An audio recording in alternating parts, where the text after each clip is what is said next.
বরাক দর্পণ studio. নমস্কার, news Barak দর্পণ studio থেকে সবাইকে শুভ সন্ধ্যা। আজকের গুরুত্বপূর্ণ খবর, বাজপেয়ী ভবনে সাংবাদিক সম্মেলনে মহিলা সংরক্ষণ বিল পাস না হওয়া নিয়ে রাজ্যিক সভাপতি তথা সাংসদ দিলীপ শইকিয়ার বক্তব্য, ৬০ বছরে কংগ্রেস নারীর উন্নয়নে কিছুই করেনি। তা নিয়ে কংগ্রেসের বিরুদ্ধে তীব্র সমালোচনা করেন।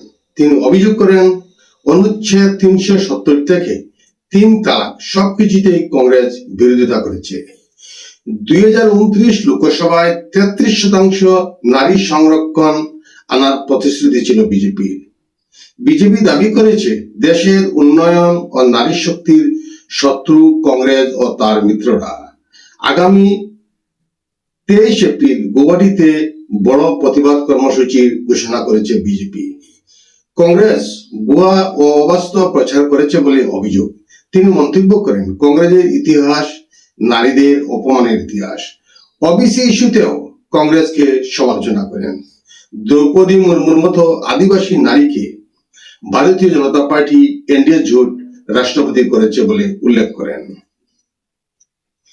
শ্রীভূমির ভাঙ্গা রেলয়ার্ডের দীর্ঘদিনের দুরবস্থার অবসান হতে চলেছে। ইয়ার্ডটির আধুনিকীকরণ ও সংস্কারের জন্য 14 কোটি টাকা বরাদ্দ করেছে রেল বিভাগ। শনিবার রাজ্যসভার সাংসদ কনাদ প্রকাশিত ইয়ার্ডটি পরিদর্শন করে এই ঘোষণা করেন। তিনি জানান, ত্রিপুরা ও বরাক উপত্যকার ব্যবসায়িক ক্ষেত্রে এই ইয়ার্ডটি গুরুত্বপূর্ণ ভূমিকা পালন করে এবং এখান থেকে রেল বিভাগ উল্লেখযোগ্য রাজস্ব আয় করে। দীর্ঘদিন ধরে ইয়ার্ডের ভাঙ্গাচোরা অবস্থা, বড় বড় গর্ত এবং অব্যবস্থাপনার কারণে পণ্য লোড আনলোড করতে গিয়ে ব্যবসায়ী ও শ্রমিকদের চরম সমস্যার সম্মুখীন হতে হচ্ছিল।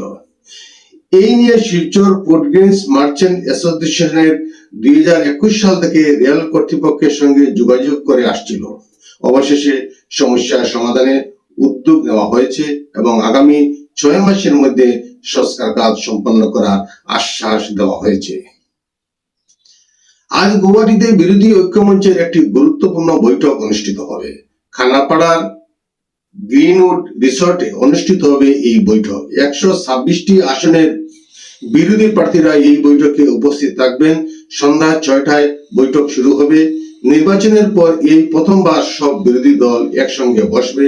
এই বৈঠককে রাজনৈতিক দৃষ্টিকোণ থেকে অত্যন্ত তাৎপর্য বলে মনে করা হচ্ছে। ভুবনেশ্বরের KIIT ইউনিভার্সিটি অনুষ্ঠিত 61তম ফেমিনা মিস ইন্ডিয়া ওয়ার্ল্ড 2026 এর মুকুট জিতলেন গোয়ার সাধ্বী সতীশ শীল। প্রতিযোগিতায় মহারাষ্ট্রের রাজনন্দিনী পাওয়ার প্রথম রানার আপ এবং জম্মু কাশ্মীরের শ্রী অডবিতা দ্বিতীয় রানার আপ নির্বাচিত হন। এই জয়ের মাধ্যমে সাধ্বী সতীশ শীল আগামী মিস ওয়ার্ল্ড প্রতিযোগিতায় ভারতের প্রতিনিধিত্ব করবেন। উল্লেখযোগ্য, এই জমকালো অনুষ্ঠানে বলিউডের একাধিক জনপ্রিয় অভিনেতা ও সঙ্গীত শিল্পীরা উপস্থিত ছিলেন। উত্তরপ্রদেশের ফিরোজাবাদের শিকুহাবাদে ভয়াবহ অগ্নিকাণ্ডে প্রায় 60টি দোকান সম্পূর্ণরূপে ভস্মীভূত হয়েছে। একটি সবজির বাজার থেকে আগুনের সূত্রপাত হয়, পরে আগুন ছড়িয়ে পড়ে পাশের কাপড়ের বাজারে। অগ্নিকাণ্ডের সঠিক কারণ এখনো অজানা, তবে শর্ট সার্কিট থেকে আগুন লেগেছে বলে সন্দেহ করা হচ্ছে। ঘটনার পর এলাকা জুড়ে আতঙ্ক ছড়িয়ে পড়ে, তবে দমকলের চেষ্টায় আগুন নিয়ন্ত্রণে আনা সম্ভব হয়। হরমুজ প্রণালী পেরোনোর সময় ইরানের নৌবাহিনীর গুলিতে 2টি ভারতীয় তেলবাহী ট্যাঙ্কার আক্রান্ত হয়। এর মধ্যে সানমার হেরান থেকে একটি অডিও প্রকাশ্যে এসেছে, যেখানে এক নাবিক ইরানকে প্রশ্ন করেছেন, অনুমতি দেওয়ার পর কেন গুলি চালানো হলো। ঘটনাটি ইরান আমেরিকা উত্তেজনার প্রেক্ষিতে ঘটেছে, যেখানে হরমুজে অবরোধ নিয়ে বারবার অবস্থান বদল করছে ইরান। ভারত এই ঘটনায় উদ্বেগ প্রকাশ করেছে এবং ইরানি রাষ্ট্রদূতকে তলব করে জাহাজ ও নাবিকের নিরাপত্তা নিশ্চিত করার দাবি জানিয়েছে। ইরান আমেরিকা সংঘাতের মধ্যে ইয়েমেনের হুতি গোষ্ঠী লোহিত সাগরের গুরুত্বপূর্ণ বাব আল মান্দের প্রণালী বন্ধ করার হুঁশিয়ারি দিয়েছে। তারা জানিয়েছে, আমেরিকা ও ইসরায়েল অবস্থান না বদলালে এই পদক্ষেপ নেওয়া হতে পারে। এই প্রণালী দিয়ে প্রতিদিন 88 লক্ষ ব্যারেল তেল ও বিশ্ব বাণিজ্যের 10 থেকে 12% পণ্য পরিবহন হয়। ফলে এটি বন্ধ হলে আন্তর্জাতিক তেলের দাম বাড়বে এবং ভারত ইউরোপ বাণিজ্যে বড় প্রভাব পড়বে। 7 সপ্তাহ ধরে ধাপে ধাপে আকাশসীমা খুলতে চলেছে ইরান। পাশাপাশি অসামরিক বিমানবন্দরগুলিও পর্যায়ক্রমে চালু করা হবে।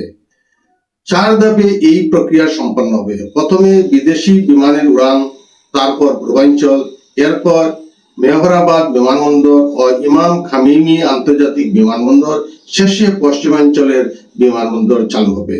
তবে এখনো টিকিট বিক্রি শুরু হয়নি। উল্লেখ্য, 28 ফেব্রুয়ারি আমেরিকা ও ইসরায়েলের হামলার পর আকাশসীমা বন্ধ করা হয়েছিল। আজকের প্রতিবেদনে এখানে সংক্ষিপ্ত বিরতি টানছি। সবাইকে আবারও শুভ সন্ধ্যা জেনে বিদায় নিচ্ছি। নমস্কার।